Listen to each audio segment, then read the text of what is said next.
macho aumentaba obviamente con la cantidad de hembras con las que se apareaba. Obviamente si no tenía ninguna hembra no iba a producir descendencia, pero si producía 30 y pico de larvas, si tenía dos producía el doble, si tenía tres producía más o menos el triple. O sea, había la función de fitness era creciente con el número de hembras con las que el macho tuviera acceso. En cambio, el mismo experimento hecho con las hembras, es decir, una hembra virgen con un macho, con dos, con ninguno, con 25, daba una cosa diferente. Obviamente, si no tenían un macho, como no son parteros genéticas, no producían descendientes, pero con un macho, dos machos, tres machos, 20 machos, la cantidad de crías que producía la hembra era la misma. Este gráfico, esto siempre pregunta de examen, este gráfico es el efecto Bateman. Son las funciones de fitness diferentes que tienen los machos y las hembras de acuerdo a las parejas sexuales con las que se puedan aparear. Ese es el efecto Bateman. ¿Por qué se produce el efecto Bateman? Se produce, la causa primaria del efecto Bateman es el costo diferencial de producción de gametas. Es decir, los individuos que llamamos machos producen una gameta muy baratita de producir, que es el espermatozoide, que se puede producir en grandes números. Y por lo tanto, la cantidad de descendientes que un macho va a producir depende de la cantidad de óvulos que pueda fecundar, no de la cantidad de espermatozoides que pueda producir, porque es casi a los efectos prácticos infinita. Entonces, el fin del macho depende de la cantidad de hembras con las que se aparee, mientras que en el caso de la hembra, que produce una gameta costosa, que es el óvulo, el número de esas gametas que puede producir está limitado, generalmente, y eso hace que el fin de la hembra depende esencialmente de la cantidad de óvulos que pueda producir, porque el espermatozoide va a encontrar de sobra, si se producen por millones. Entonces, esta asimetría en el costo de producción de las gametas es la causa primaria del efecto Bateman. ¿Y cuál es la consecuencia evolutiva de estas diferentes funciones de fitness de este efecto Bateman? Bueno, es que la selección natural va a favorecer distintas estrategias reproductivas en machos que en hembras. En machos básicamente va a favorecer, digamos, la no selectividad, como a cuanto más hembras pueda conseguir mejor. No es muy costoso desperdiciar algunos espermatozoides, incluso fecundando hembras de otra especie, si llegara a darse el caso. Lo que es costoso para el macho es perderse una oportunidad de fecundar. En cambio, para la hembra es al revés. Digamos, dado que su éxito reproductivo está limitado a la cantidad de óvulos, y la cantidad de óvulos que puede producir es reducida, tiene que cuidarlos bien, y cuidarlos bien significa fecundarlos con el macho correcto, de su especie, el macho de mayor calidad, lo que garantice, digamos, mayormente su fitness. Entonces, la selección natural va a favorecer en la hembra una elevada selectividad en el momento de elegir pareja. Bueno, yo siempre les digo que esto, uno con los años se entera de cosas que hubiera venido bien conocer cuando era más joven. Esto explica por qué cuando uno iba a bailar rebotaba tanto. O sea, es el efecto, las consecuencias del efecto Bateman. Bueno, esto que apareció recién es la simulación que les acabo de contar. Te hago una consulta antes de pasar el gráfico. Esa tendencia de que baja y sube tiene que ver solamente con dispersión de los datos. Sí, eso es dispersión de los datos, exactamente. Sí. A los efectos, si lo quisieras idealizar, sería una cosa plana acá que sería. Acá es una microfotografía donde se ve la diferencia del tamaño entre lo que es un óvulo y un espermatozoide. Esto no sé en qué especie es esta foto, pero es representativa para que vean la diferencia de costo de producción. Bueno. Esto es la explicación que les acabo de dar, así que todo esto lo pueden, digamos, se lo tienen escrito. Bueno, hay una cosa que sí que me olvidé decir, es lo siguiente. Como en una población donde la proporción de sexos es 1:1, que es el default, debería ser 1:1,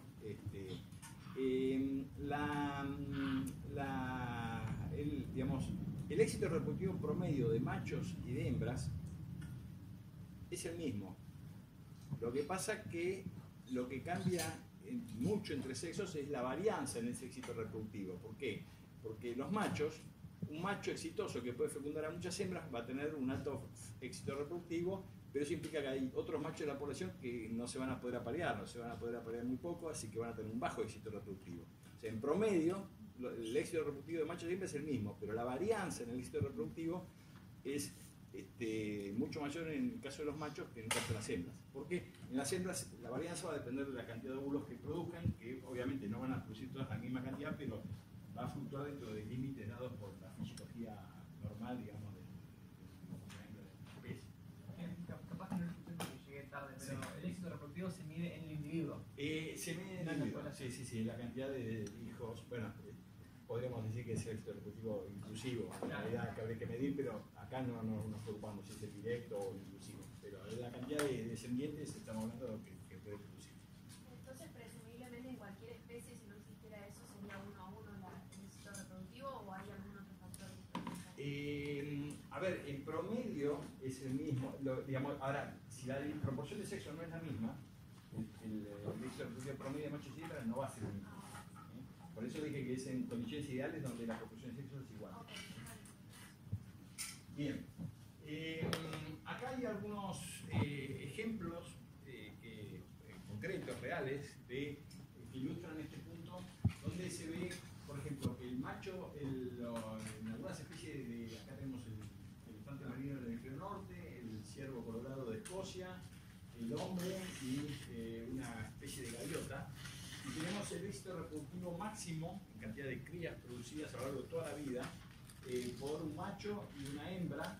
Estos son máximos, medidos a campo en diferentes estudios que se han hecho. Y lo que se ve, por ejemplo, que en el elefante marino del hemisferio norte, un macho alfa exitoso se ha logrado registrar que produjo a lo largo de su vida 100 descendientes, mientras que una hembra exitosa de esa misma especie, lo máximo que llegó a computarse son 8 crías a lo largo de toda su vida. Acá se ve bien la desproporción que hay en el éxito reproductivo máximo, porque como les digo, un macho muy exitoso que se aparea con muchas hembras no tiene límite su potencial reproductivo. En el ciervo colorado la diferencia no es tan grande, pero es del doble, digamos, un macho exitoso se ha medido, ha engendrado, digamos, 24 descendientes, mientras que la hembra más exitosa que se ha registrado 14. En los humanos está registrado en el libro Guinness un príncipe de Marruecos que tenía una harén de no sé cuántos cientos de mujeres, llegó a tener 888 hijos, mientras que no menos sorprendente es que la mujer que más tuvo registrado es de 69, y fueron varios partos múltiples, etc. No quiere decir que hayan sobrevivido los 69 hijos, ¿verdad? Pero llegó a parir 69 hijos. ¿Cómo? Muchos embarazos múltiples. Sí, es un caso del libro Guinness eso. Ahora, no hay que irse tan lejos a Marruecos para un caso así. Acá en Argentina se sabe que Urquiza, por ejemplo, tuvo más de 100 hijos, con diferentes mujeres, obviamente. Pero lo que ilustra esto es esto del efecto Bateman, ¿verdad? Bueno, en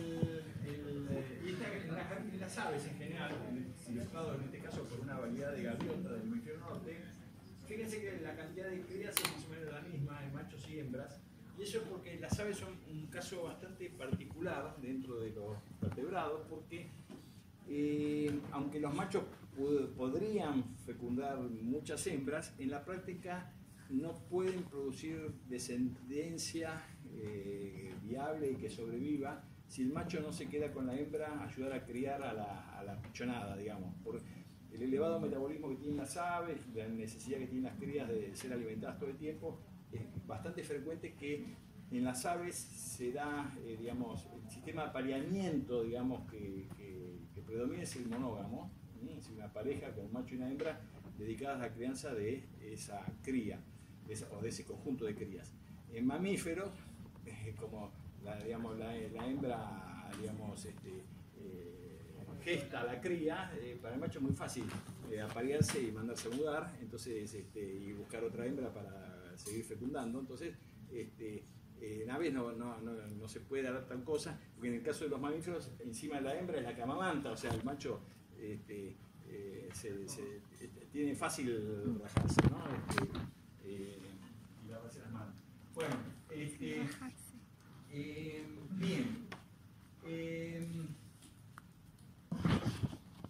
Bueno, acá está la explicación de esto que les acabo de decir. Y entonces, ¿qué es lo que vamos a explicar ahora que ya pasamos por este precalentamiento? Vamos a hablar qué es el dimorfismo sexual, en primer lugar, cuáles son por qué evoluciona el dimorfismo sexual, cuáles son sus causas, y vamos a hablar de justamente cómo es la evolución del dimorfismo sexual, tanto en el contexto microevolutivo como en el macroevolutivo. Y al final vamos a hacer una pequeña conclusión. Cuando terminemos esto, probablemente hagamos el recorrido. Entonces, ¿qué es el dimorfismo sexual? Vamos a empezar por ahí.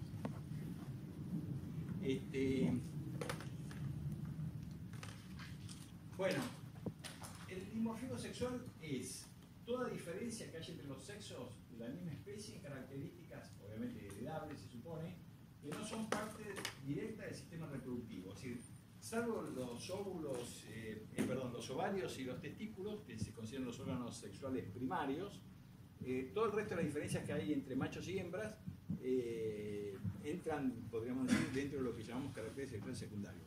Puede ser diferencia de tamaño, diferencia de color, diferencia de comportamiento, diferencia de pilosidad, en fin, todo lo que no son las diferencias en los órganos sexuales primarios son la existencia de órganos copuladores, todo eso son caracteres sexuales secundarios. Y a veces son tan diferentes los sexos, como consecuencia de estos caracteres sexuales secundarios, que a veces los taxónomos han tenido problemas para identificar a los machos y la hembra como pertenecientes a la misma especie. Acá tienen ejemplos que, miren esto, vamos a empezar con los ejemplos más comunales. Estos son unos peces abisales donde la hembra es esto que está acá, y los machos son estas presencias que viven básicamente como parásitos de la hembra, ectoparásitos de la hembra.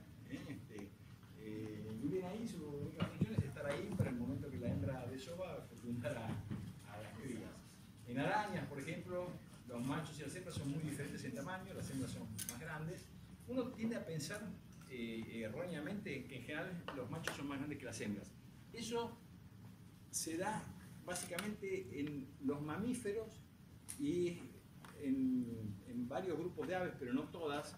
Pero en la mayoría de los vertebrados y los invertebrados es al revés. Las hembras suelen ser más grandes que los machos, en tamaño, ¿no? En arañas, como ven, la diferencia es enorme. Encima, bueno, ustedes saben, las arañas tienen otras cosas bastante terroríficas como el canibalismo sexual y todas esas cosas que lamentablemente no tenemos tiempo de hablar en esta clase, pero acá tenemos estos peces, el grupo de los levistes, unos peces de acuario que se venden en los negocios. Estos son los machos, estas son las hembras. Mariposas, la diferencia de color entre machos y hembras en algunas especies es muy notable. Escarabajos, y en aves no es tan, digamos, en general el dimorfismo sexual, los machos suelen ser más coloridos que las hembras, pero hay excepciones.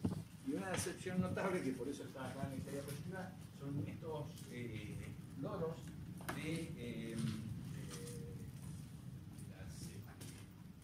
las volutas, creo que es, en Oceanía, que el macho es el verde y el rojo y violeta es la hembra. Y fue descrito cuando fue encontrado por los europeos como dos especies distintas, hasta que vieron que el lorito verde pisaba al lorito rojo, entonces dijeron acá hay algo raro. Y ahí empezaron a investigar y se dieron cuenta que la hembra de los bien, entonces, los caracteres sexuales secundarios, imagínense diferencia de tamaño, coloración, cornamentas, esculturas corporales, en general se los tiende a idear dentro de un continuo que va entre lo que llamaríamos los ornamentos sexuales y los armamentos. Por eso, fíjense que esta diapositiva muestra, digamos, algunas características dimórficas muy notables que hay en la naturaleza, los cuernos en los cérvidos,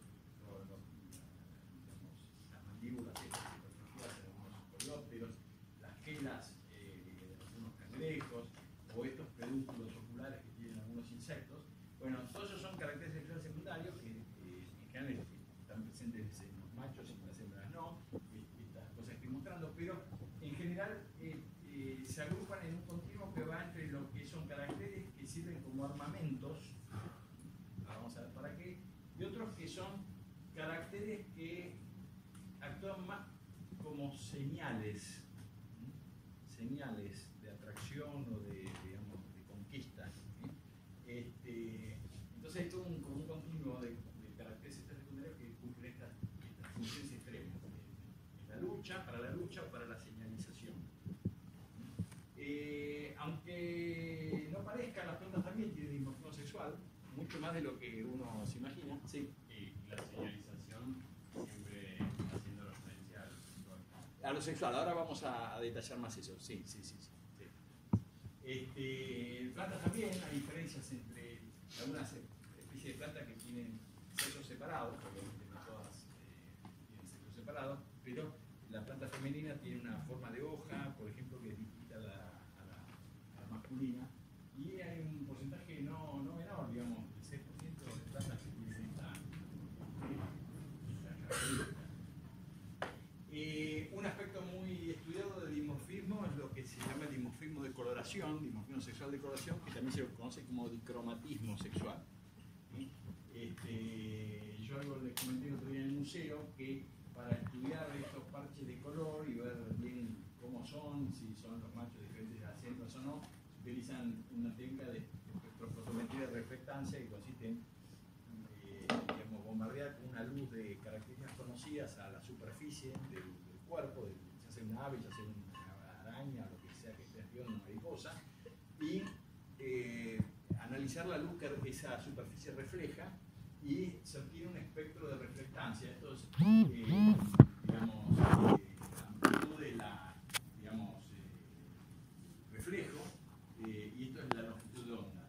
Nosotros vemos entre los 400 y los 700 kilómetros las frecuencias más cortas, que corresponden a los colores violetas, azules, luego vienen las frecuencias medias, los colores verdes, luego vienen los amarillos, los naranjas y los rojos, y por encima de los 700, que nosotros ya no vemos, están los infrarrojos.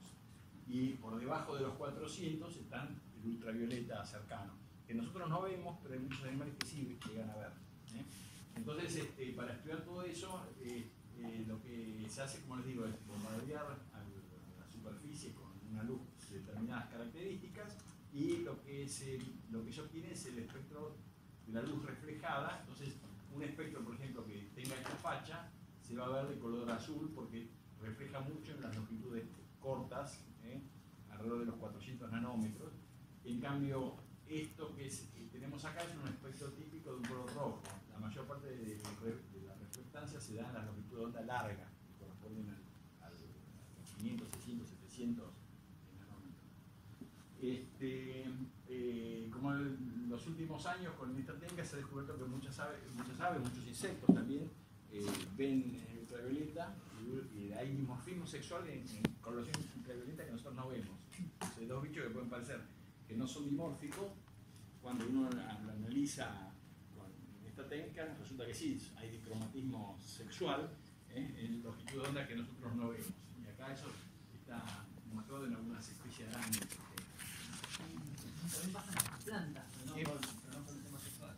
No, entiendo que no por el tema sexual, pero puede ser por otras razones que tienen que ver con la dispersión de los frutos y no sé, cosas por el estilo. Hay otros factores. Ahora esto que viene es más relevante. Como en tantos otros temas, Darwin fue pionero en hablar de la selección sexual. Y distinguir la selección sexual de lo que Darwin llamó selección natural. O sea, ¿y cuál es la diferencia? Imagínense que la selección natural es aquella selección donde el agente selectivo puede ser el predador, la presa, el clima, las enfermedades, los parásitos. Mientras que lo que Darwin llamó selección sexual es aquella selección que es ejercida por los miembros de mi propia especie en contextos de reproducción y que son los sujetos a los cuales tengo que atraer para poder reproducirme, conquistarlos para poder reproducirme, o digamos, pelearme con ellos para que no, digamos, para quedarme yo con el recurso y poder reproducirme. O sea, ese es el contexto de lo que llamamos selección sexual. Es selección, al igual que la selección natural, solo que los agentes selectivos son los miembros de mi propia especie a los cuales tengo que seducir o con los cuales tengo que competir para poder reproducirme. ¿Se entiende la diferencia? Bueno, entonces, fíjense que, bueno, poco tiempo después de publicar El origen de las especies, Darwin sacó un libro sobre esto que se llama La descendencia del hombre y la selección en relación al sexo, donde justamente describe la selección sexual, y es un libro realmente importante.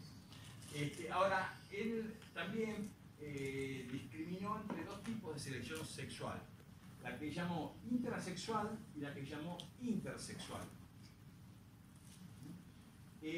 La intrasexual es la ejercida por los miembros de mi propio sexo en este contexto reproductivo. Entonces puede ser de macho contra machos o de hembra contra hembra. Esas son las dos posibilidades. En general, fíjense que lo más común es que sea macho contra macho. Puede haber, digamos, selección intrasexual hembra con hembra, pero es menos probable, es más raro eso. ¿Y por qué? Y bueno, esto es por el efecto Bateman, en última instancia, si ustedes quieren, porque si un macho puede tener más fitness apareándose con más hembras, todos los machos van a estar compitiendo entre sí para quedarse con las hembras. O por aquello que necesitan para poder quedarse con las hembras, como por ejemplo un buen territorio. Entonces la competencia intersexual va a ser mucho más intensa entre machos que en hembras. Vamos a ver que hay excepciones a esta regla, pero en general es así. Y en la competencia intersexual es aquella donde, que también se llama epigámica, es aquella en donde es el otro sexo el que está actuando como agente selectivo. En el caso de los machos, el otro sexo es el femenino, en el caso de las hembras, el otro sexo es el masculino. Entonces, estas son las dos posibilidades que están acá. Y la más común de todas es esta, aquella selección intersexual donde la hembra es la que elige al macho. Hay también excepciones, pero vamos a ver cuándo hay excepciones o cuándo podemos esperar que haya excepciones. Pero lo normal es que la intersexual es la hembra, es la que selecciona al macho con el que se va a pelear. Y también, en relación con lo que vimos de Bateman, para la hembra es muy costoso equivocarse digamos, en la elección de pareja, porque la cantidad de óvulos que puede producir es finita y si los usa mal, su fitness se reduce. Entonces, ha sido seleccionada, digamos, para ser selectiva, ¿verdad? Eso es lo que nos inicia. Bueno, acá tenemos algunos ejemplos extremos de ornamentos sexuales y de dimorfismo sexual, en el caso del pavo real, este es el macho, este es la hembra. En el caso de los elefantes marinos, esto que vemos acá es un ejemplo donde, digamos, los machos son elefantes marinos, por ejemplo, el elefante marino del sur, pueden pesar 2,5 toneladas, casi 3 toneladas, son bichos realmente enormes, mientras que la hembra es grande, pero pesará 600 kilos, digamos, es mucho más chica que el macho. Entonces, esa diferencia entre machos y hembras en el tamaño, entre otras características, es un dimorfismo sexual, el tamaño, probablemente se explica no por la selección de las hembras por ciertos machos, sino por la competencia entre machos. Como ven acá, tenemos dos machos que están peleando. Porque, ¿qué pasa en estos pinípedos? Los machos llegan a, no sé, a Península Valdés, a la playa de Península Valdés, y cada macho defiende un territorio, un pedazo de playa. El macho que tiene un pedazo de playa se va a pelear con todas las hembras que arriban a esa playa y se quedan ahí para dar a luz y después bueno, esas hembras que están en el pedazo de playa que ese macho controla se van a terminar peleando con ese macho porque no va a haber otro macho cerca. El macho dominante no los va a dejar acercarse y cuando se acercan se producen estas peleas que son bastante violentas en algunos casos. Entonces ahí la diferencia de tamaño se explica por la competencia entre los machos. Cuanto más grande es el macho, más, digamos, más masa tiene, más capacidad tiene de competitivamente expulsar a otros machos, pelearse contra los machos dominantes son los más grandes de todos, los más pesados. Bueno, Perdón, sí. un ejemplo de selección intersexual. Intersexual sería. Explica el dimorfismo. Porque fíjense, Darwin decía que el dimorfismo sexual era consecuencia de estos procesos de selección sexual.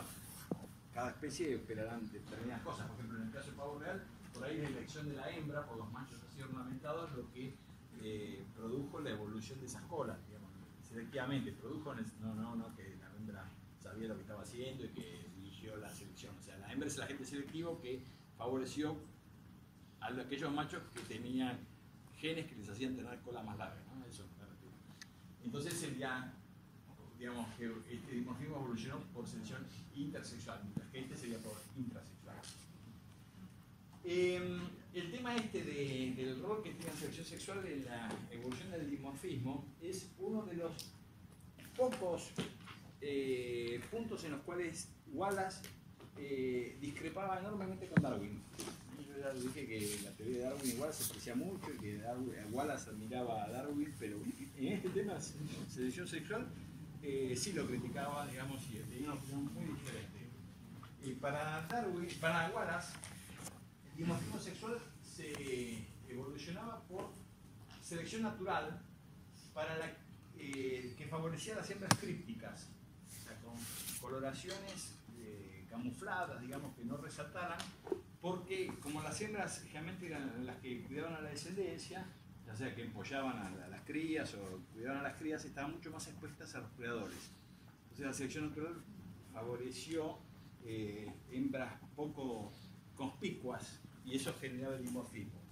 O sea, perdón, ¿hembras que se parecen a machos o No, hembras que se parecen al sustrato, podemos decir. Ok. Que no sobresalen, que no llaman la atención. Ahora,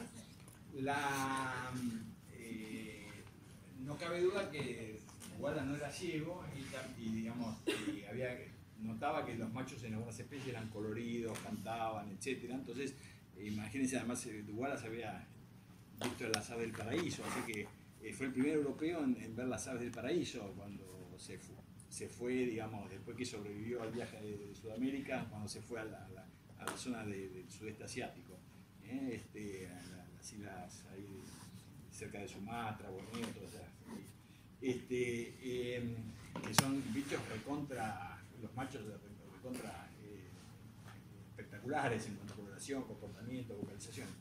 Entonces, lo que es curioso es que él decía que esas ornamentaciones de los machos en realidad no eran producto de la selección, eran una consecuencia, una especie de epifenómeno de la fisiología masculina. Si ustedes quieren, para los que miércoles miraron los videitos de la clase de adaptación y exaltación, eran spandrels, por decirlo de alguna manera, cosas que estaban ahí que no tenían ninguna función, eran simplemente un subproducto no seleccionado de otra característica que sí podía estar bajo selección. O sea, la fisiología masculina, las hormonas masculinas, qué sé yo qué, no sabía bien que generaba esa exuberancia en los machos, pero no era la que habían sido seleccionados específicamente para ser tan coloridos o tan torres. Así que bueno, además hay que decir, digamos, que hay otros motivos por los cuales puede haber dimorfismo sexual, que de hecho eso también está estudiado, como por ejemplo la segregación del nicho trófico. Hay algunos animales, acá hay un ejemplo de unas aves que están en India, que son de Nueva Zelanda, que el macho tiene un pico alargado y la hembra un pico más corto, porque cada sexo está especializado en comer diferentes frutas, diferentes tipos de alimentos, que está ahí en los bosques de Nueva Zelanda.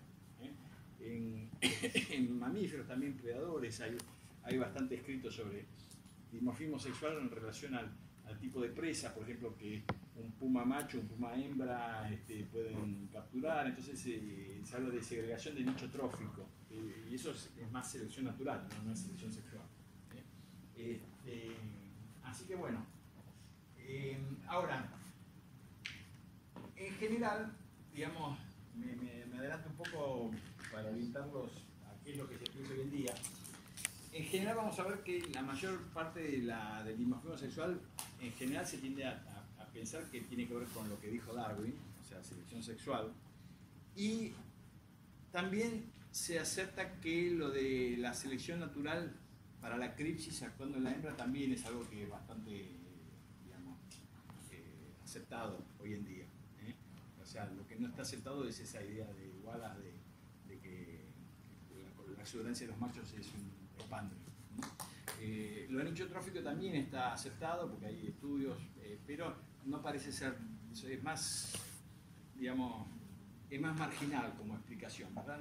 Siempre la discusión está los machos seleccionados para ser llamativos, coloridos, vocales, agresivos, etc.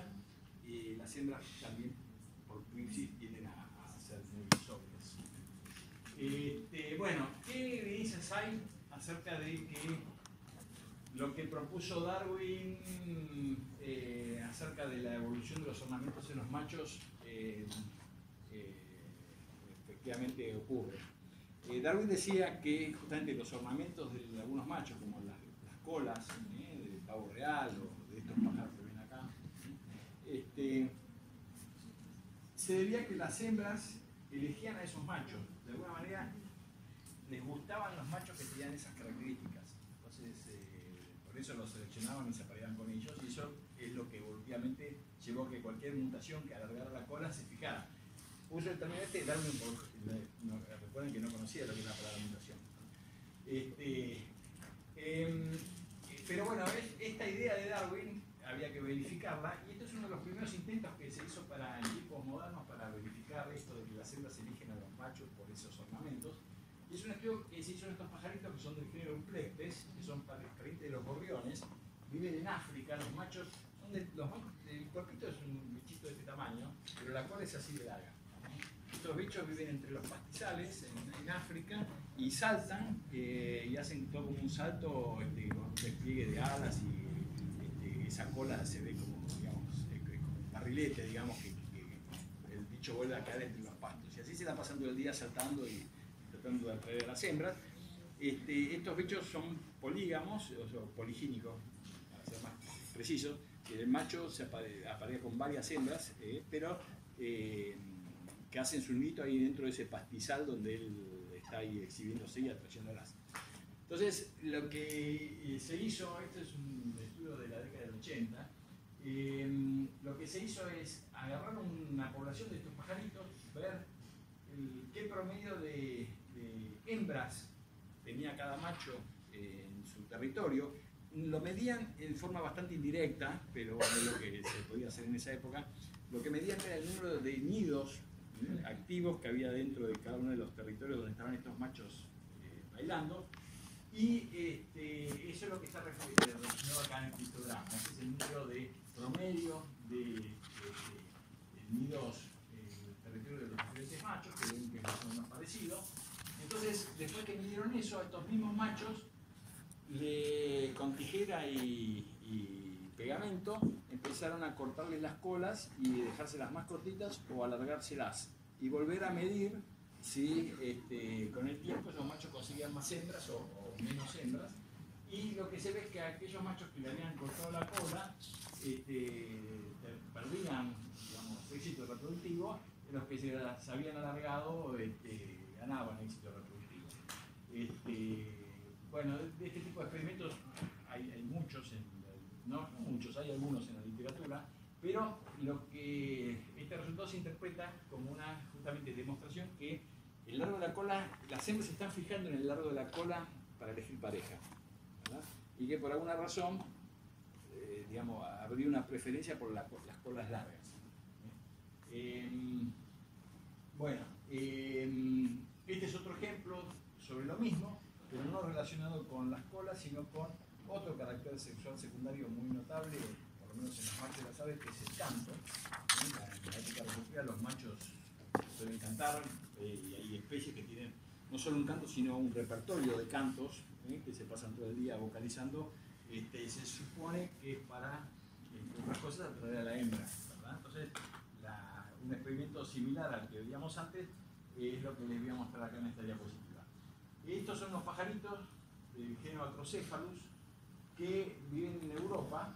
En Europa se reproducen en el verano del hemisferio norte y en invierno migran hasta el África subsahariana, donde pasan el invierno, pero no se reproducen en el África subsahariana. Entonces, cuando vuelve la primavera y vuelven a migrar a Europa, siempre llegan primero los machos, establecen sus territorios y después vienen las hembras. Y las hembras, a medida que van llegando, se van instalando en torno a algunos de los machos que ya tienen su territorio. Estos bichos viven cerca de en los bordes de las lagunas, como si fueran los juncales. Entonces son bastante fáciles de estudiar dentro de todo. Son casos muy extremos de bichos. Los machos cantan un montón cuando llegan a Europa. Incluso cantan de noche también. O sea, están todo el día como locos cantando.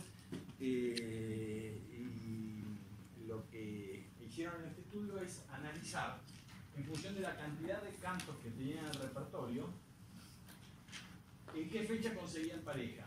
Este gráfico se ve así, digamos,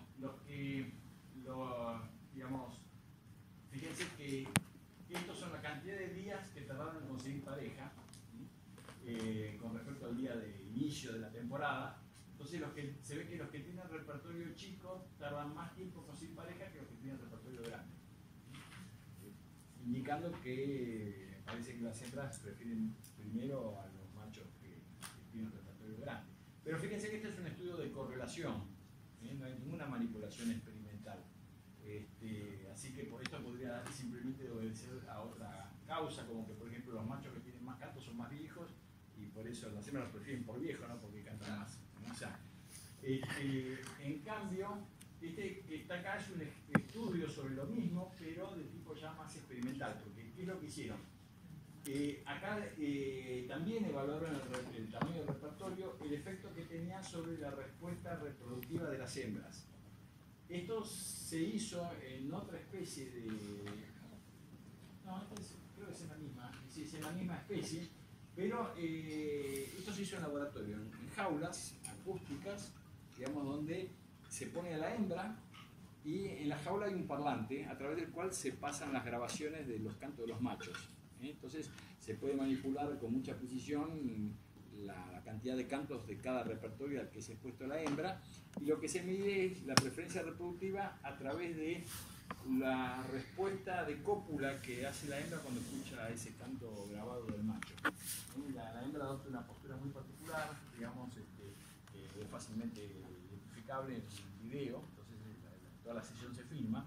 A veces a la hembra lo que hay que hacer es darle una pichicata un poco hormonal para que esté más receptiva al macho, entonces es más fácil disparar esa respuesta de cópula en estas condiciones de laboratorio, pero eso es lo que se mide acá. Lo que se ve es que esa respuesta de cópula aumenta cuando la hembra escucha los repertorios de canto más que repertorios chiquitos de canto.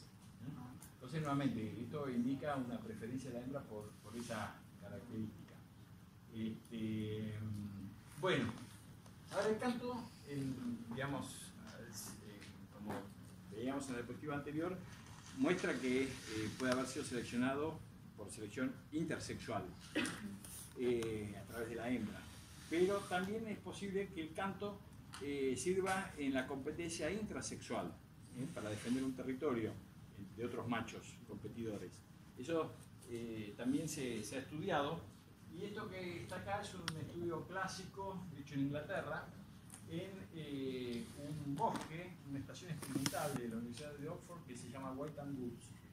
Es un bosque, un predio, digamos, silvestre, que está cerca de la ciudad de Oxford, justamente, donde se han hecho muchos estudios clásicos de ecología, la ecología que ustedes estudiaron en otros cursos.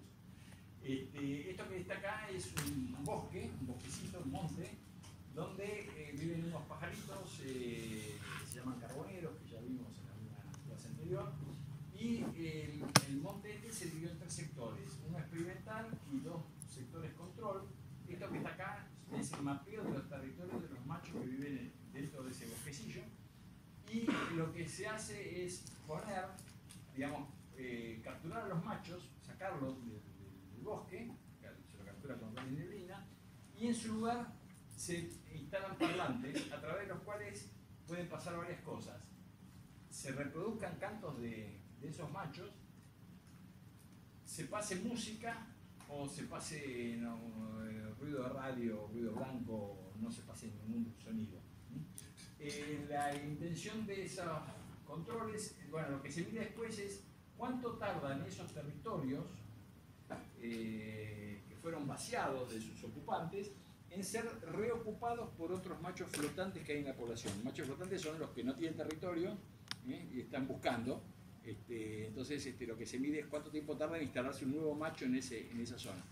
Y lo que se ve es que los territorios donde el grupo experimental, digamos, donde se puso el parlante, tardan más tiempo en ser invadidos que aquellos que eran silenciosos o se pasaba música clásica, radio.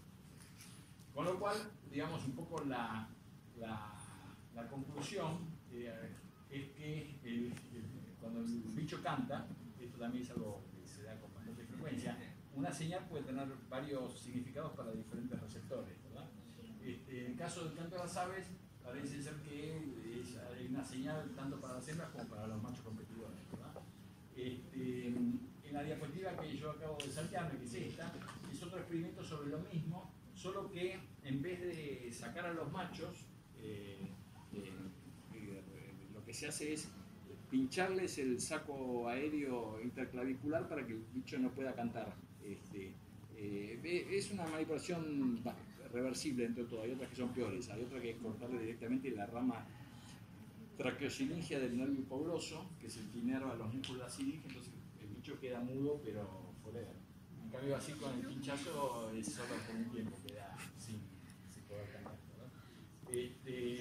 Entonces lo que se ve también es eso, qué pasa con la intrusión territorial, el bicho enmudecido del bicho que sigue cantando, ¿verdad? Bueno,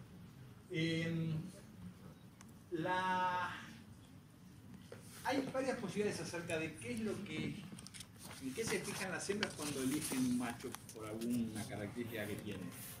Y básicamente los estudios, no vamos a ahondar demasiado, yo simplemente les voy a mostrar un ejemplo y les cuento, digamos, un poco el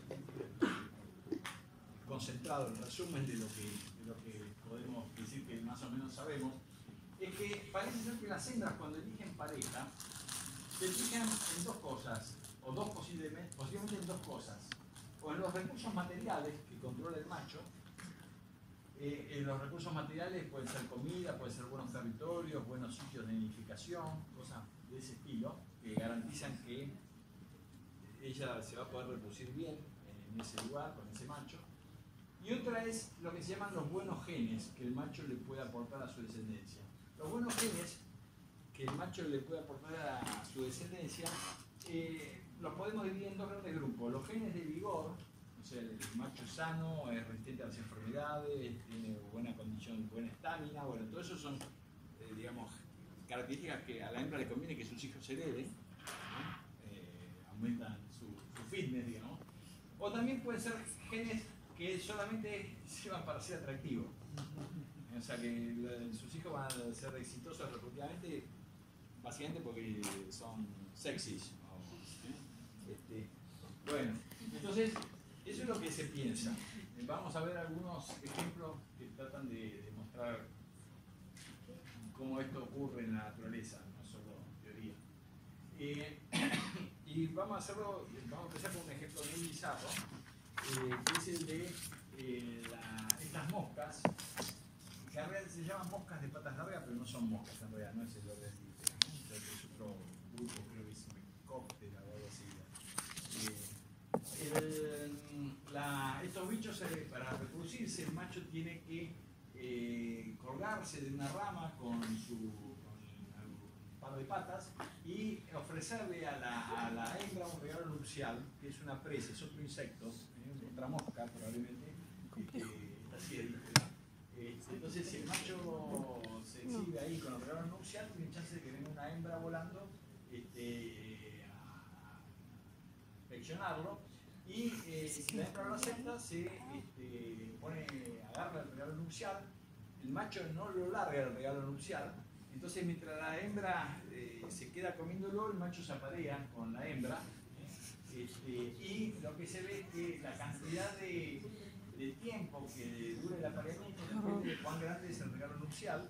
Cuanto más grande, más comida, más tiempo en comer la hembra, más tiempo para aparearse. Y la cantidad de esperma que el macho puede transferir a la hembra también aumenta con la duración de la cópula. Entonces, al macho le conviene tener un buen regalo porque eso le garantiza no solo que va a ser elegido, sino que tendrán más tiempo para transferir esperma y tener más chances de fecundar óvulos de la hembra. A la hembra le conviene, digamos, ir a un macho que tiene un buen regalo nupcial porque ese regalo nupcial es comida, es energía para su reproducción. Entonces, digamos, a los dos les conviene este asunto. Ahora el tema, y esto es lo gracioso de este ejemplo, es que a los machos no les es tan fácil conseguir los regalos nupciales estos. En general, los machos se los roban a las arañas, se roban las presas que han caído en las telas de araña, y muchas veces tratando de conseguir los regalos nupciales, la mosca esta queda también, pasa a formar parte del desayuno de la araña, más que otra cosa. Entonces, hay machos que directamente no hacen eso, tienen una estrategia reproductiva alternativa, que es, en vez de ir a buscar regalos nupciales a las telarañas, se hacen pasar por hembras, y de ahí viene la famosa historia de, este ejemplo se lo conoce como el ejemplo del macho travesti. Esto, digamos, no tiene ninguna connotación con los humanos ni nada por el estilo. Ya me ha pasado en alguna evaluación que algún alumno se quejó que yo hablaba de los travestis, nada que ver, estamos hablando, esto está publicado, digamos, es un ejemplo clásico de Behavioral Ecology, publicado en un libro escrito por el ministro de Ciencias del Reino Unido, o sea, no es y se usan estos términos, no tiene ninguna connotación con nuestra especie. Pero la llaman la mosca travesti. Estas moscas estos machos que se hacen pasar por hembras para robarle a un macho que está ofreciendo el regalo nupcial y para robárselo y después poder ellos ofrecérselo a una hembra y poder reproducirse, ¿verdad? Entonces el truco es robárselo antes que el macho lo copule. ¿Cómo se hace pasar por hembra? Vuela como una hembra que vuelve distinta, digamos, y básicamente va un macho que está ofreciendo algo hasta que el macho se da cuenta que es otro macho, o sea, el otro ya está afanó, claro. Aparentemente funciona. Sí, seguramente. Ojo, esto de machos que se hacen pasar por hembras, pues, también se da en peces. Hay peces que tienen estrategias reproductivas que hay machos que son territoriales, entonces si aparece otro macho lo sacan carpiendo y solo admiten que se acerquen hembras con las cuales ese macho puede llegar a reproducirse. Hay machos satélites, digamos que de bajo perfil, llamémosle, que hasta tienen morfológica y comportamentalmente similitudes con las hembras, entonces se quedan ahí en la periferia cerca del macho, no se acercan mucho para que no les pase nada, pero se quedan a la espera de que se acerquen las hembras para tratar de tener una cópula, digamos, subrepticia o digamos, una oportunidad de apareamiento, y se hacen pasar por hembras, digamos, ¿no? Bien. Bueno, yo siempre, antes que abandonemos el ejemplo de las moscas anterior, lo que yo siempre les digo es que este ejemplo es fantástico también porque ilustra cómo la selección natural va a favorecer, sexual, en este caso la selección en general, va a favorecer cualquier cosa que aumente el fitness, por bizarra que sea. Después de 4.000 millones de años de evolución de los seres vivos sobre la Tierra, los seres vivos tienen que ser máquinas muy sofisticadas de apareamiento. Recuerden, para el gen egoísta, el organismo es parte de la estrategia del alelo para pasarse a la siguiente generación, así que es parte de la maquinaria de replicación del alelo. O sea, así que en ese contexto, pensando de esa manera, no es tan raro que evolucionen cosas tan bizarras como la del macho travesti. Bueno, esta diapositiva tiene el título La excepción que confirma la regla. ¿Por qué decimos esto? Bueno, porque en general los machos son los selectivos y las hembras son las que... las hembras son las selectivas y los machos son los que no son selectivos. Excepto situaciones donde el macho invierte mucho, incluso hasta puede ser más que la hembra en la reproducción. Y eso se da en algunos grupos de organismos, como este que tenemos por acá. Estos son insectos del grupo de los ortópteros, es decir, saltamontes, grillos, que tienen, para reproducirse, el macho produce un espermatóforo. Un espermatóforo es esto que está acá, es un paquete que contiene esperma, pero que habitualmente también contiene una parte que es comestible, que funciona, les diría, como un regalo nupcial, solo que este regalo nupcial ya viene con el esperma, digamos, pegado. Entonces, la hembra, cuando recibe el espermatóforo, lo tiene acá depositado sobre el oviducto, consume la parte nutritiva del espermatóforo, y la otra parte, la que tiene esperma, es la que fecundará naturalmente su óvulo. Estos paquetes, estos espermatóforos, son caros de producir y algunas especies los machos tienen limitación en la cantidad de espermatóforos que pueden producir, entonces ellos terminan siendo más selectivos que las hembras. Pues pueden producir muy poco de estos paquetes, entonces si se equivocan, cagaron al fitness. En cambio, tienen que elegir muy bien a qué hembra le puede llegar a dar muchos descendientes. Y hay un caso extraordinario de estos grillos de Nueva Zelanda que a los entomólogos les llamó la atención cuando los vieron por primera vez, porque hay un ritual de apareamiento entre estos grillos cuando se encuentran en el piso, y hay como un pequeño así movimiento, danza, no sé cómo quieren llamarlo, al cabo del cual, en el momento que uno esperaría que se produzca la cópula, que el macho monte a la hembra se sube arriba del macho. Después de unos instantes la hembra se baja y, si todo va bien, el macho deposita el espermatóforo en el piso y la hembra lo toma, digamos, con su abdomen. Entonces, bueno, eso desconcertó mucho a los entomólogos, porque no esperaban ver ese tipo de ritual de apareamiento tan raro. Hoy en día lo que se piensa es que lo que hace el macho cuando la hembra se sube arriba, de alguna manera, es pesarla. Entonces, como la fecundidad de la hembra depende del tamaño, del peso, la probabilidad de que el macho entregue su espermatóforo es mayor cuanto más pesada es la hembra. Si la hembra es livianita, hay momentos en que el macho no entrega el espermatóforo, se baja y cada uno a su casa. Obviamente el grillo no sabe por qué, lo que está haciendo, no conoce, no cursó evolución, no sabe nada de todo esto, pero entendemos que la selección natural favoreció genes que hacen que el comportamiento del grillo funcione así, ¿verdad? ¿Por qué? Porque ese comportamiento de integrar los espermatóforos limitados solo a las hembras pesadas, que son las que pueden tener alta fecundidad, es la que maximiza su fitness. Bueno, entonces, bueno, entonces por eso decimos la excepción que confirma la regla. Son los casos atípicos, pero muestran esto, que el que más invierte en la reproducción, ya sea por la gameta o por el espermatóforo, es el que se transforma en el factor limitante, y al ser limitante es el que es seleccionado para tener una estrategia selectiva.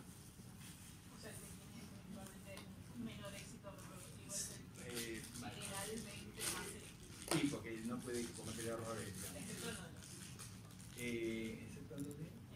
el ejemplo acá. Claro, porque ahí el grillo es el limitante, y pierde mucho. Bueno, con respecto a los buenos genes, porque ya vimos en los casos anteriores, la regalo nupcial tiene que ver con eso, con la hembra elige por cosas que a la hembra le convienen, como comida y ese tipo de cosas. Pero en el caso de los buenos genes, hay unos animales que tienen un sistema de apareamiento que ha sido muy, digamos, estudiado, o ha desatado mucho interés en su estudio, que es lo que se llaman sistemas de apareamiento de tipo LEK. L-E-K. No se ve porque quedó, me parece, fuera de la imagen. Acá dice LEK. Esto se ve en algunas pocas especies de aves, como ciertas gallináceas, como este gallo de las artemisas, que de América del Norte, Uruguay, caballo, ese tipo de bichos.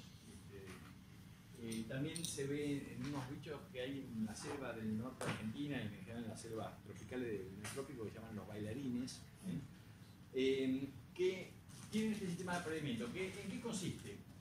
Los sistemas de apareamiento tipo LED se caracterizan porque hay un grupo de machos, se juntan todos en una pequeña arena, digamos, de exhibición, donde cada uno defiende un pedacito, de una baldosita, podríamos decir, de ese espacio, dentro del cual se exhiben. Se pavonea, hace saltos acrobáticos, canta, no sé, es su plataforma donde, digamos, se muestra. Y las hembras pasan por entre esos pequeños plazas de donde están los machos, los observan y después se aparean con algunos de ellos.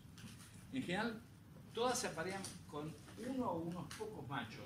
Hay 10, pero hay solo 2 o 3 que son los que captan el 95% de todas las cópulas, de todas las hembras que pasan por ahí. Como se ve en este histograma, tenemos 14 machos de las artemisas pavoneándose, pero hay uno que se aparea como casi 50 hembras, hay después 2 o 3 que están entre 10 y 20 hembras, y después unos poquitos con 1 o 2 hembras y después el resto nada. Entonces acá es muy extrema la varianza en el éxito reproductivo de los machos. El macho exitoso, el recontra exitoso, y después hay digamos, un montón de otros machos que no consiguen poco o nada. Entonces, estos sistemas despertaron gran interés. ¿Por qué? Porque como son territorios donde no hay nada, no hay recursos alimenticios, no hay refugios, no hay sitios de nidificación, digamos, la hembra lo único que puede estar, digamos, eligiendo es algo que tenga el macho para ofrecer la cría, porque no hay recursos materiales. Y además, como todas las hembras eligen más o menos a los mismos machos, también está la duda esa: ¿qué tienen esos que son tan elegidos que las hembras los reconocen y los prefieren tanto? Entonces, por eso se los ha estudiado mucho. El tema es muy complejo, si a alguno le interesa el comportamiento animal y la ecología del comportamiento, este es un lindo tema para investigar.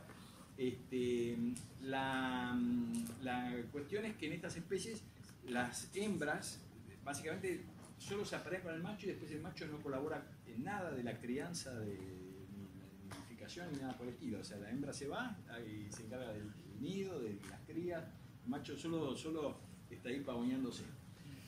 ¿Eso difiere del ejemplo de, por ejemplo, del pavo real? Porque el comportamiento del pavo real ayuda, o el pavo real es único, o... Sí, pero además los pavos reales no se concentran en una arena de exhibición todos juntos. No recuerdo si el pavo real hace mucho o poco por ayudar a la hembra, pero seguro no es que se concentran todos los... Como les decía, este es un sistema muy raro, hay un porcentaje, menos de un 10% de las aves hacen esto, sin embargo, como les digo, hay mucho interés en el estudio de estos sistemas. Y también hay unas pocas especies de mamíferos que hacen esto, que se cuenta con los dedos de una mano, que son ciertas especies de antílopes africanos, que también tienen este mismo sistema de apareamiento. Así que bueno, es una cosa rara. Pero como les digo, se piensa que las hembras eligen a ciertos machos porque tienen ciertas características, que sean genes de vigor o genes de atractivo, que les conviene que los hijos las hereden. Bueno, esto que viene acá sí es siempre importante porque esto es de parcial, de final, así que presten atención. No es difícil, pero traten de seguirme en la explicación. ¿Cómo explicamos entonces por selección sexual la evolución de los caracteres sexuales secundarios? Como por ejemplo los ornamentos como las colas de los pavos reales. Bueno, hay un modelo que es lo que se conoce como el modelo fischeriano de evolución de los caracteres sexuales secundarios, que tiene dos versiones. Vamos a explicar las dos versiones, son fáciles. Hay otros modelos que no vamos a ver en este curso, así que no tienen que estudiarlo, pero en la diapositiva está, como por ejemplo que se llama el modelo del handicap. Pero no tiene que estudiar el modelo del handicap. Vamos a explicarlo con foco que entiendan lo que es el modelo de Fisher. Y para eso armé este dibujito, este esquemita que está acá, a ver si se entiende. Síganme. Imagínense que tenemos una población de pajaritos que hay, naturalmente tiene cierta variación en el largo de cola. Una variación que es heredable, tiene todo lo que tiene que tener para ser seleccionado, digamos, el carácter. Y que la cola un poquito más larga, los machos que tienen la cola un poquito más larga vuelan mejor.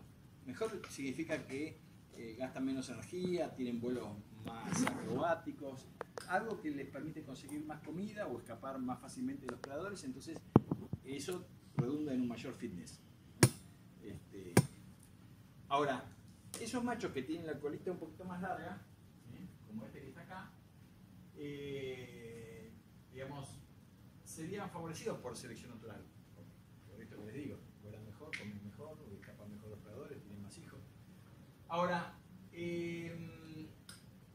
si en las hembras aparece una mutación en el gen que controla las preferencias sexuales, las hembras se venían eligiendo a los machos al azar, no se fijaron en el largo de cola, pero aparece una mutación que hace que las hembras que portan esa mutación prefieran a los machos que tienen la cola más larga.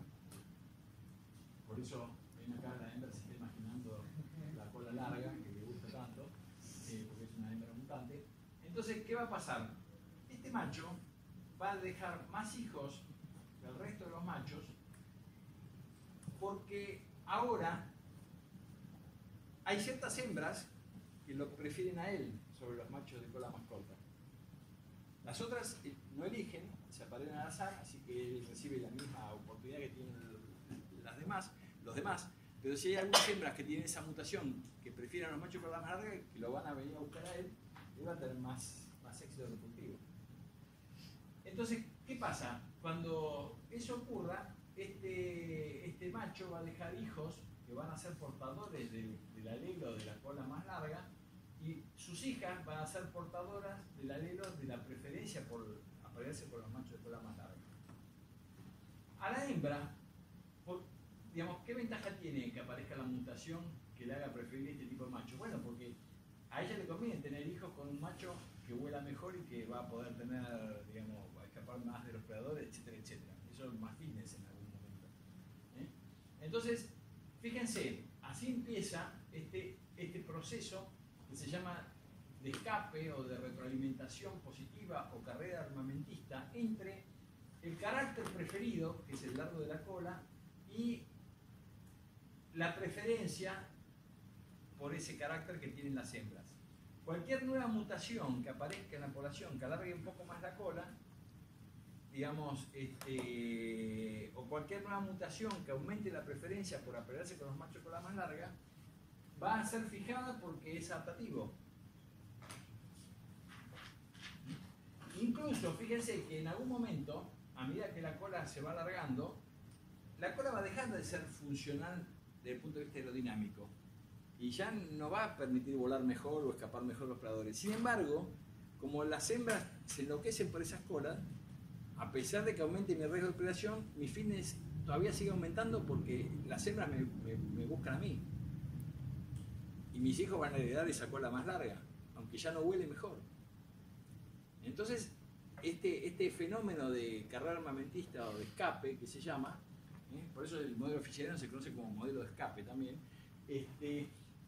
solamente se detiene en el momento en que ya la cola se hipertrofió tanto, la cola o el carácter preferido que sea, ¿no? Estamos usando el ejemplo, la cola nomás, cuando esa cola es, digamos, tan costosa de tener y hace volar tan mal, que disipa cualquier ventaja que traiga aparejado el ser más preferido por las hembras.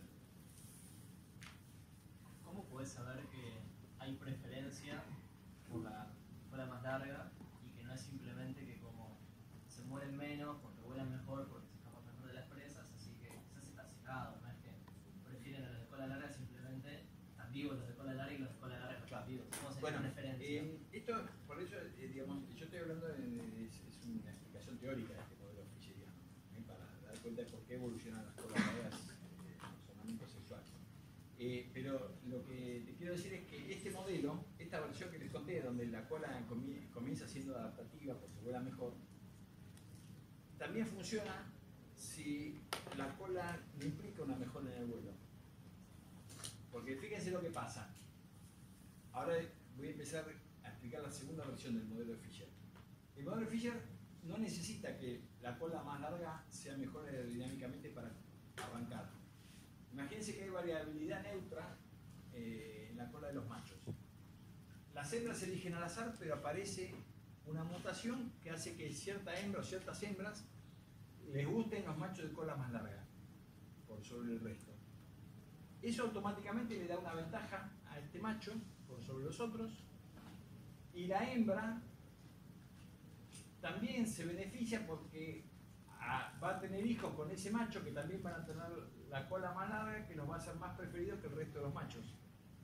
O sea, el proceso de fisheriano no necesita arrancar con un carácter adaptativo. Empecé explicándolo de esa forma porque parece más fácil, digamos, de que entiendan. Pero ahora que entienden cómo funciona el escape, dense cuenta que no necesita que en el inicio haya una ventaja adaptativa en el carácter preferido. Como te digo, son modelos teóricos. Este ejemplo no existe, qué sé yo, pero matemáticamente, esto que yo se lo estoy contando verbalmente, ha sido demostrado matemáticamente también que funciona. Después hay que ver en la naturaleza un ejemplo donde esto se aplique, pero parecería que muchos ejemplos de los que vemos se aplica porque ya viste el ejemplo de los euplectes que mostré al principio, cuando les cortaban la cola y se alargaban. Pero eso también podría ser porque las hembras ven a los machos por la cola y los otros son menos visibles. Vos lo decís Entonces por no hay eso. una preferencia, sino Sí, que bueno, pero así como vos tenés colas largas, tenés otros caracteres, por ejemplo, qué sé yo, color o podría ser cola, digamos.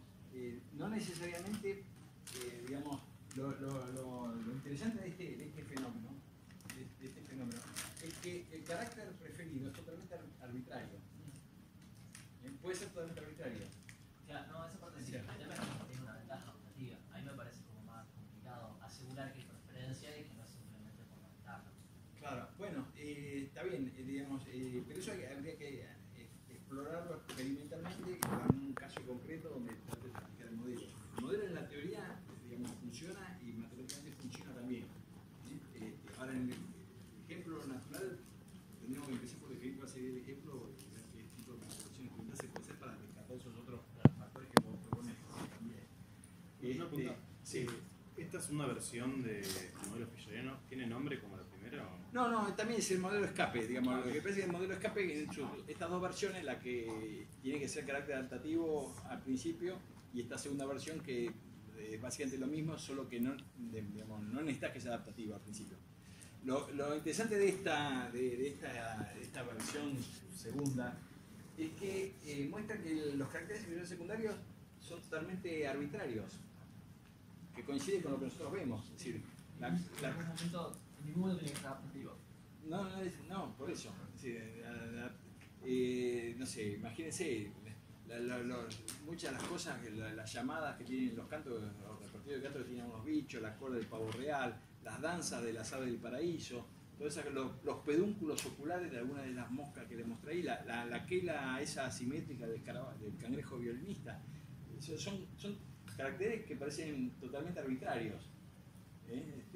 Entonces esa es digamos, eso es lo interesante de la asociación sexual, que puede favorecer cualquier cosa.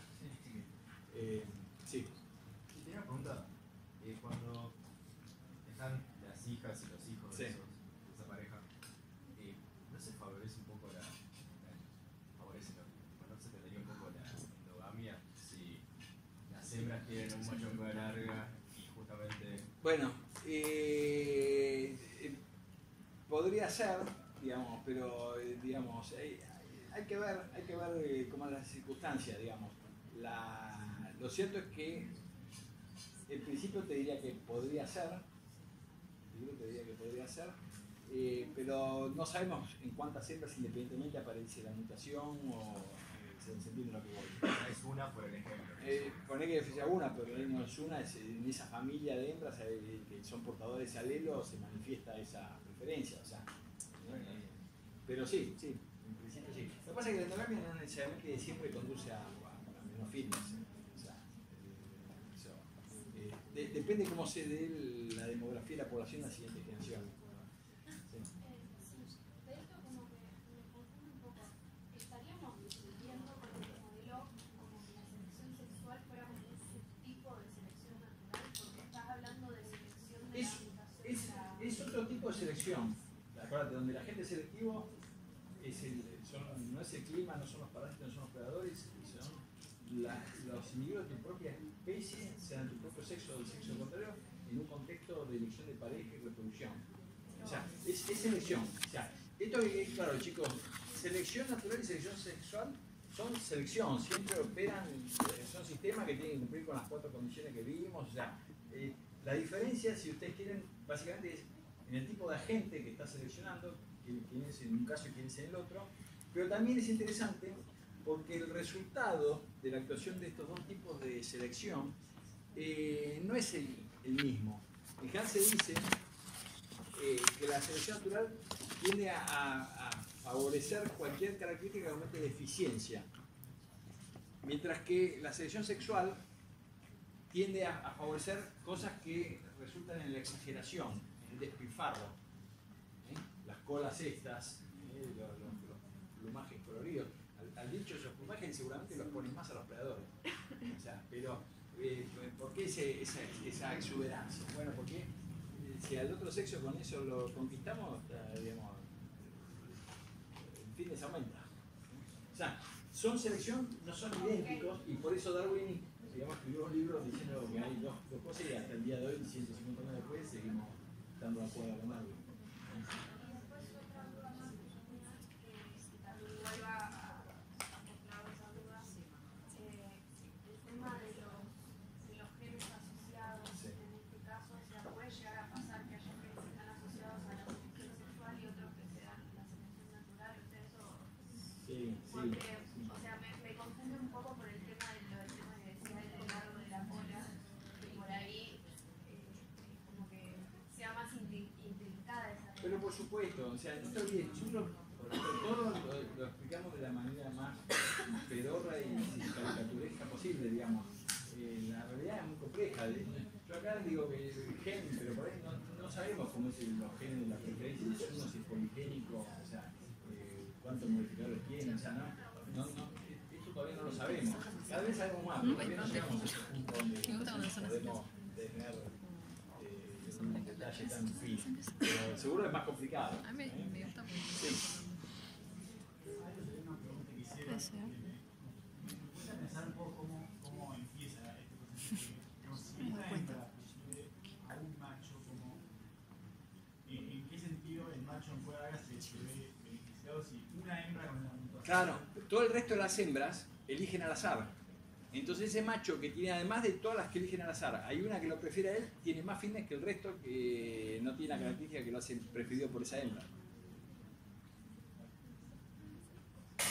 Ese es el punto.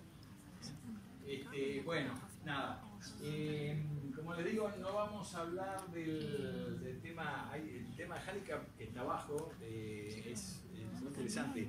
Es una teoría, la teoría del handicap, que la propuso un biólogo israelí, Amos Zahavi, que estuvo acá en Argentina un par de veces y vino acá a la facultad, a alguna conferencia también. Difiere de la teoría de Fisher digamos, en algunos aspectos muy interesantes. Como insisto, no se los vamos a tomar, pero no quiero pasar la oportunidad de decirles. Básicamente, la teoría del handicap dice que los caracteres sexuales secundarios, los ornamentos sexuales, tienen que ser características costosas, que solamente los puedan producir los machos que tienen los buenos genes que les permiten tenerla y seguir vivos. Esa es la única forma que la hembra puede ganar éxito reproductivo apareándose con esos machos. ¿A qué voy?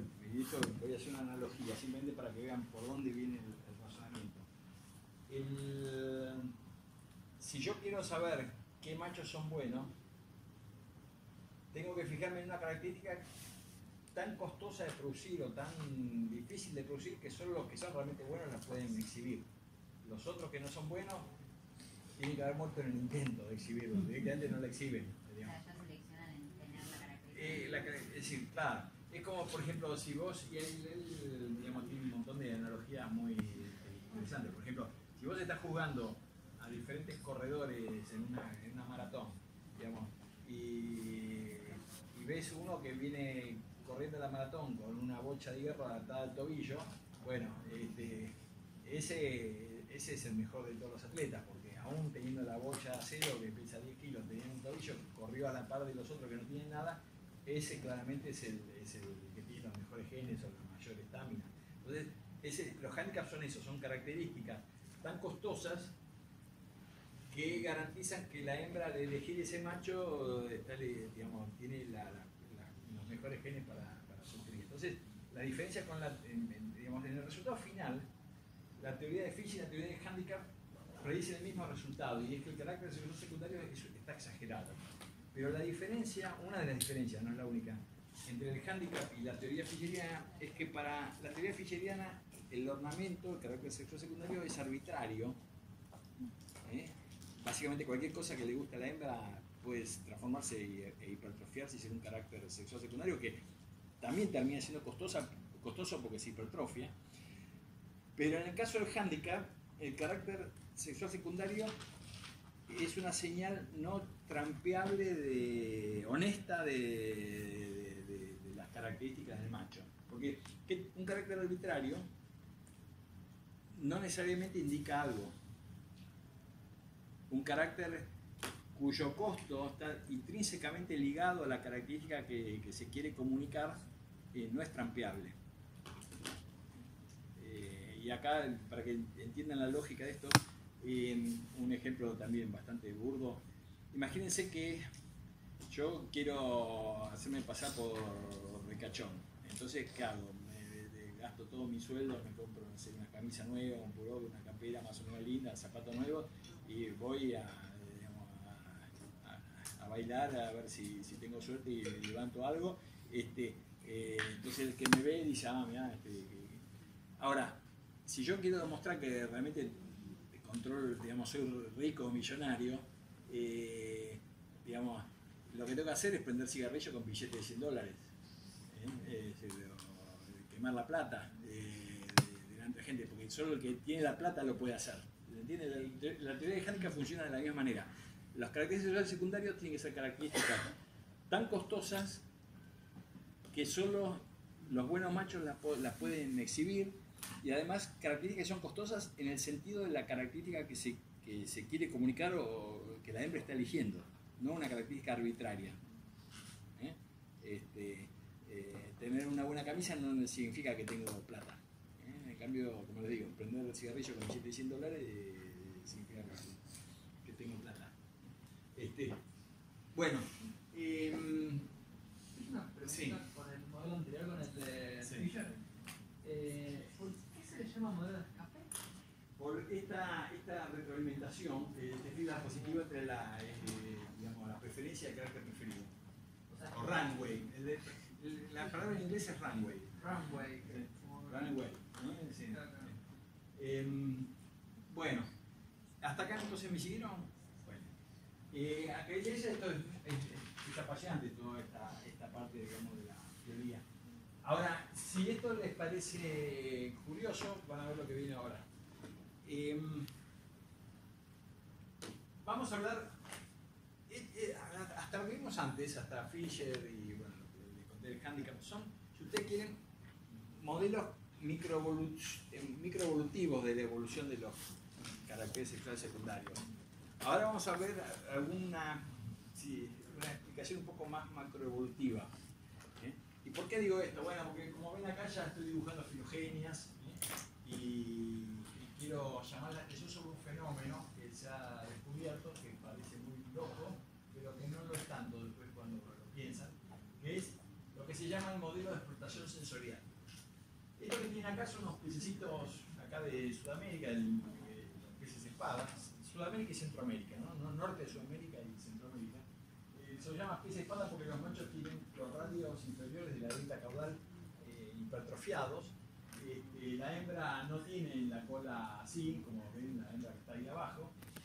Estos peces además se ven en los acuarios, son peces vivíparos, son fáciles de criar, están en muchas casas, quizás ustedes los hayan tenido como mascotas en algún momento de su vida. Bueno, este es un grupo de pececitos que se sabe que las hembras, cuando eligen pareja, se fijan en la cola de los machos y en el tamaño de esa espadita. Es muy fácil ver si las hembras tienen preferencia por los machos, porque esa espadita se puede cortar, también pegar, alargar, y ver si las hembras prefieren los machos que tienen espadita, más corta, más larga, parecen eso. Entonces, fíjense, imagínense que tenemos un grupo de 5 especies, donde tenemos en color blanco o en el cuadrado de arriba representada la existencia de un carácter, digamos, perdón, de una preferencia, un determinado carácter, y el cuadradito negro de abajo representa la presencia del carácter preferido. Si fuera la evolución de la preferencia y del carácter preferido fuera un proceso fisheriano, fíjense que en el proceso fisheriano las dos cosas se retroalimentan, van a la par, más preferencia, más carácter sexual secundario, más carácter sexual secundario, más preferencia. O sea, uno esperaría que hubiera coincidencia y ambas cosas evolucionan al mismo tiempo. O sea, cuando optimizo el carácter en el árbol, me debería parecer que las dos cosas aparecen al mismo tiempo. No puede aparecer una antes que la otra, en principio. En el modelo de explotación sensorial, fíjense qué pasaría si yo tuviera esto. Que hay especies que no tienen el carácter preferido, que sí tienen la preferencia. Eso indicaría que la preferencia aparece antes que el carácter. Entonces, eso es lo que ahora les voy a mostrar que pasa cuando existe explotación sensorial. Que no es algo tan raro como uno podría pensar a priori. Y bueno, este es un ejemplo de este grupo de pececitos espada. El grupo hermano de los peces espada son los platis. Los platis ni los machos ni las hembras tienen la espadita. Y dentro de los espadas hay diferentes especies que tienen diferentes desarrollos de esa espadita de cola. Y se han hecho experimentos de preferencia en donde se ve que las hembras de estas especies, claramente, si uno les da a elegir entre un macho con espadita y sin espadita, prefieren al macho con espadita, como uno esperaría, dado que sus machos naturalmente tienen esa característica. Ahora, si uno hace eso con los platis y le pega una cola de celofán, digamos, un acetato a la cola de los machos y le da a elegir, las hembras de platis prefieren a los machos que tienen una cola que en su especie no existe. O sea, mostrando que tiene la preferencia antes de que aparezca el carácter. Entonces, ¿eso cómo puede ser? No es el único caso. Hay otros casos donde también esto se ha postulado. En algunos casos tienen más evidencia que otros, por supuesto, pero este es un caso de unas ranitas de acá del neotrópico, que son las Delphenos physalaemus. Se las conocen como ranitas lloronas, porque el canto, acá tenemos unos sonogramas de unos cantos de Physalaemus. Ven que tienen estas notas. Esto es bastante típico para un anfibio, porque las notas de los anfibios, los cantos de anfibios son como pequeños trenes de pulsos, pero no son frecuencias moduladas. Y esta, acá lo que ven es una frecuencia que empieza aguda y se hace más grave en el transcurso del tiempo. Esto suena más o menos así. De ahí viene lo de ranitas lloronas, ¿no?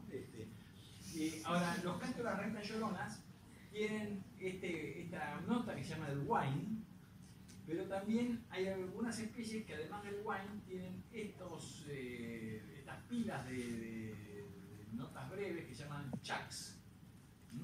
Cada una es una nota con sus armónicos, por eso lo ven como una pila de bandas propuestas. Y si uno hace lo mismo que hicimos con la colita de los peces, con las especies que tienen las hembras, le damos a elegir qué macho prefieren, los que cantan whine o los que cantan whine más chuck.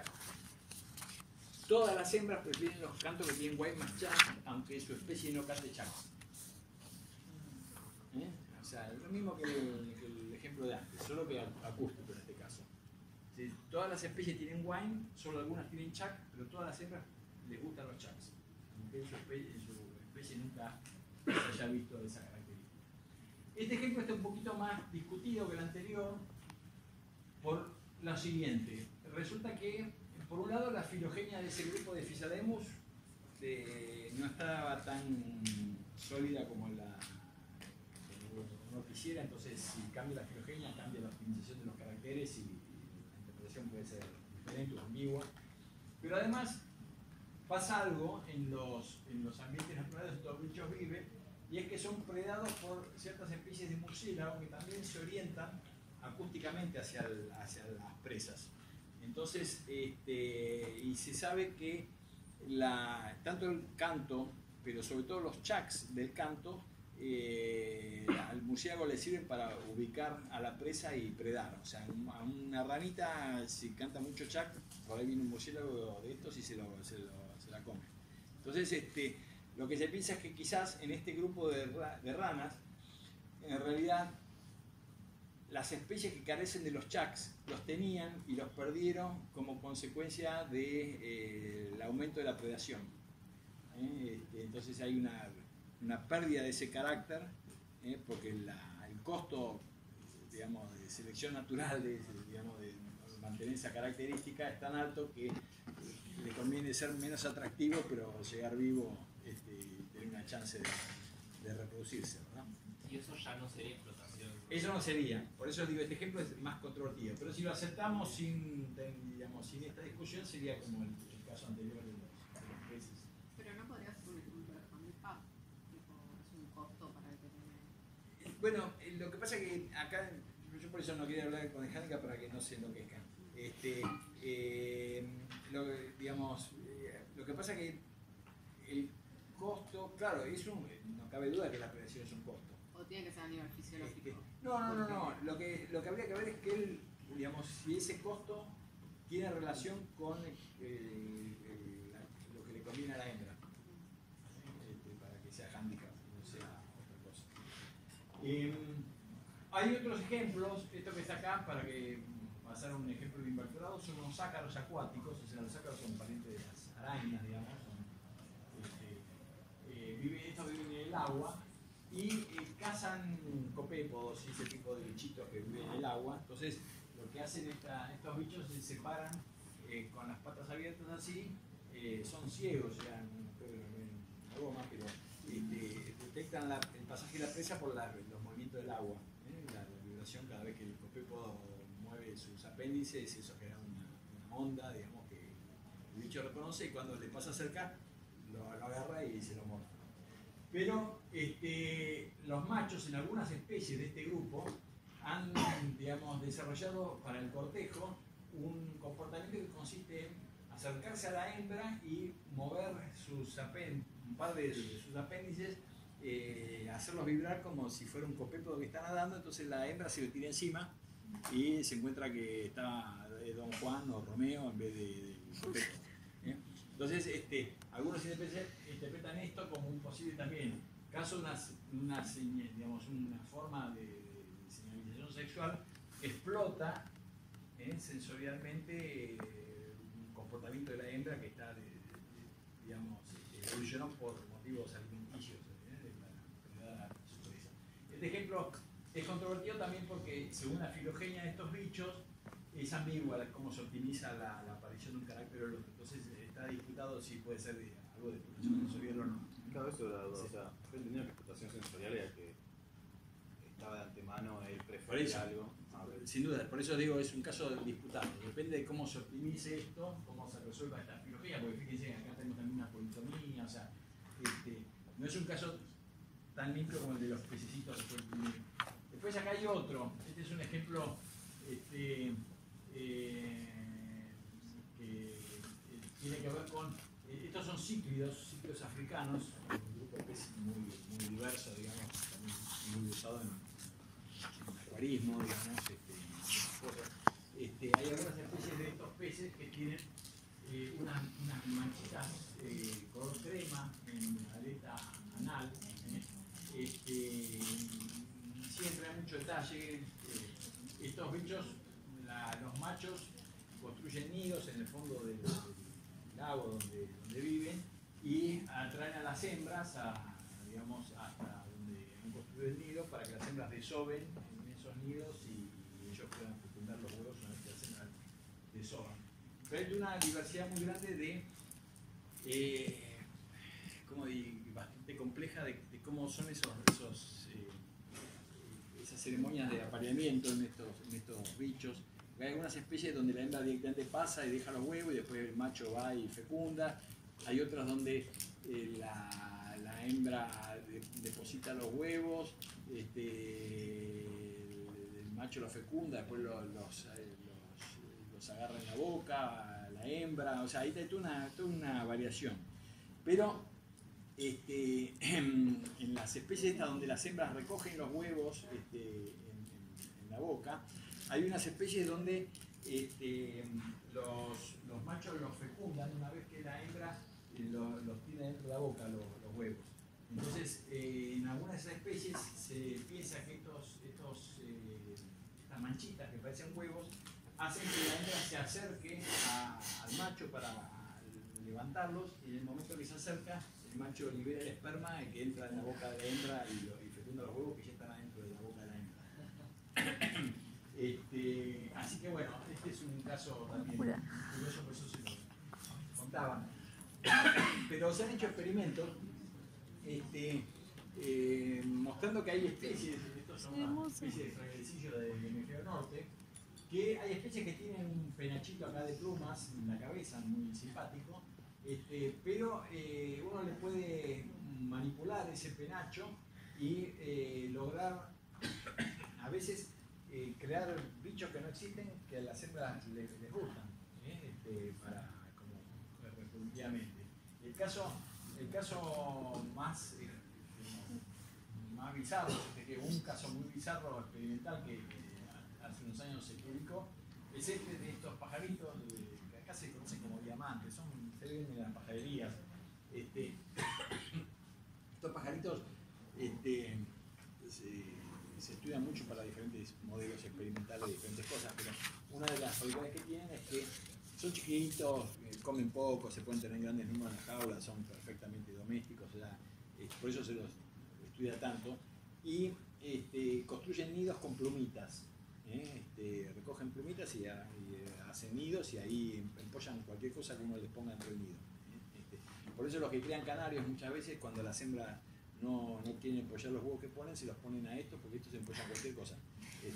Bueno, la cosa es que se ha visto que estos bichitos se enloquecen por aquellos machos que tienen una pluma pegada con sifón en la cabeza, una pluma blanca, sobre todo tiene que ser blanca.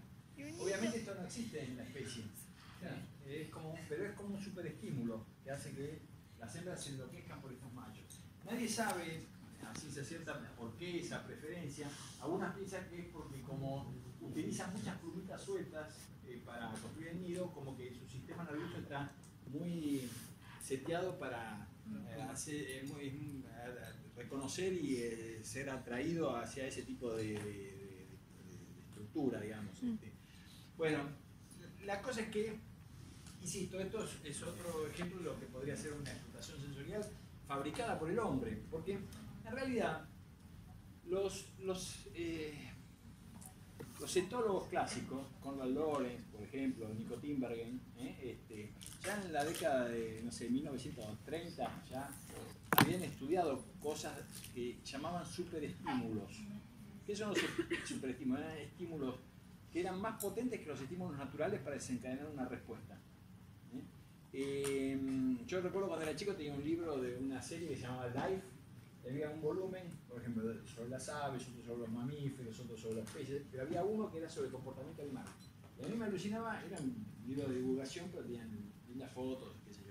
En esa época no era como ahora que hay libros de todo, en internet ahí está todo. Ahí, bueno, ese libro tenía una foto donde mostraban una gaviota que le daban a elegir entre empollar un huevo de gaviota o empollar una lamparita de 500 vatios, digamos, 500 watts.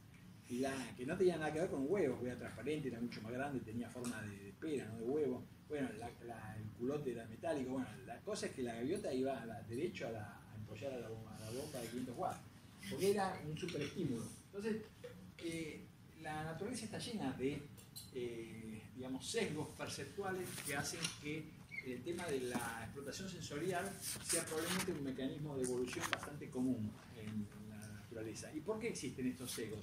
Bueno, existen porque el animal tiene que escapar de los predadores, tiene que comer, o sea, para funcionar normalmente, su sistema nervioso está desarrollando ciertas capacidades para reconocer ciertas cosas, y digamos, esas mismas sesgos perceptuales que esa selección ha introducido en los sistemas nerviosos de los vertebrados, por ejemplo, hace que sean fácilmente explotables por estímulos novedosos que comparten con esos sesgos, digamos, y los aprovechan.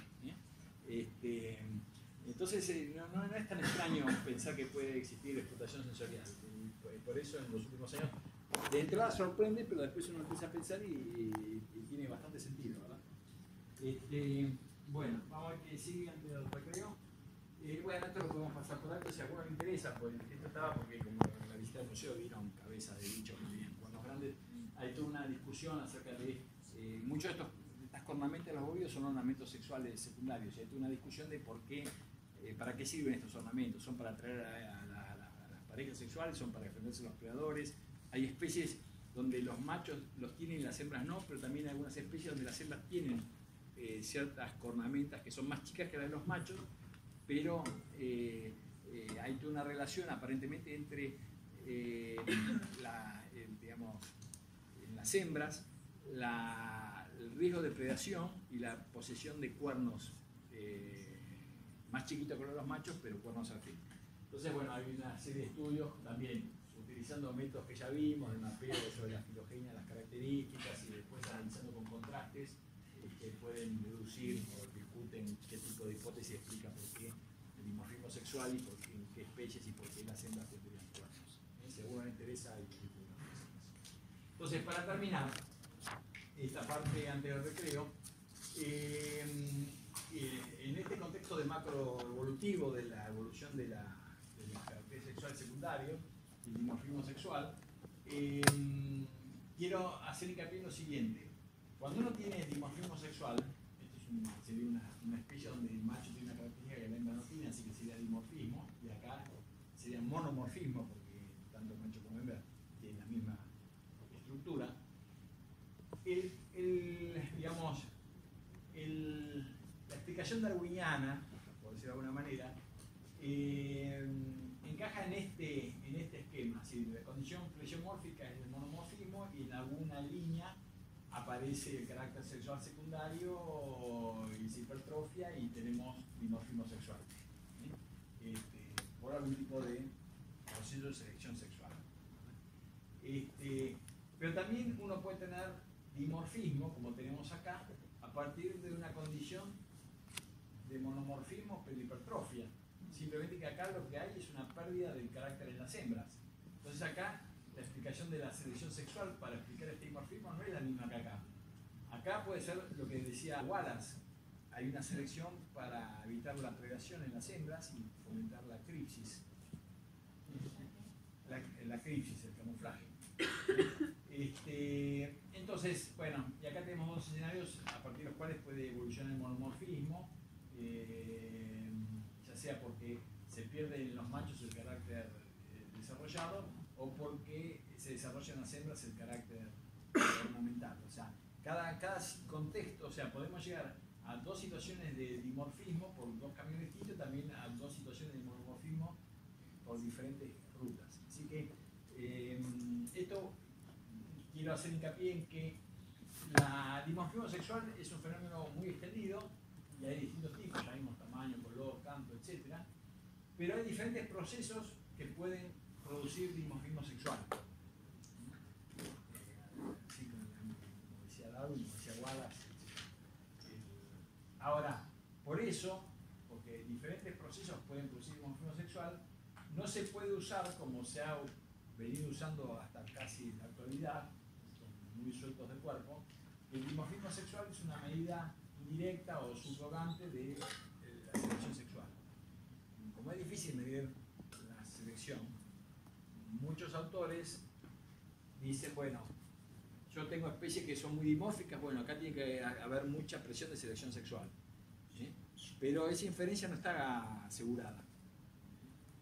Porque ya vimos que el dimorfismo también se puede evolucionar por crisis. Entonces, estas son las tres, digamos, mensajes que quería transmitir para desarrollar esta parte de la clase y mostrarles en este ejemplo algunos ejemplos de las aves del paraíso. Estas, como les digo, las que vio Wallace cuando fue al sudeste asiático. Hay más o menos dos docenas de especies de aves del paraíso, un poco más. Son todas muy bizarras, tanto en su plumaje como en su comportamiento. Yo tengo después, si quieren, algunos videitos de las cosas que hacen estos bichos. Esto que ven acá es una hembra viendo a un macho pavonearse. El macho está detrás de estas plumas, que son las plumas del ala, que están formando como una especie de abanico y exponiendo estas aparentes que parecen dos ojos y un bigote, que es de color así eléctrico. O sea, son bichos muy, muy espectaculares. La ave del paraíso que ven acá, la más conocida. En YouTube está lleno de videos de las cosas que hacen estos bichos que son increíbles. Así que bueno, hacemos un recreo de 10 minutos.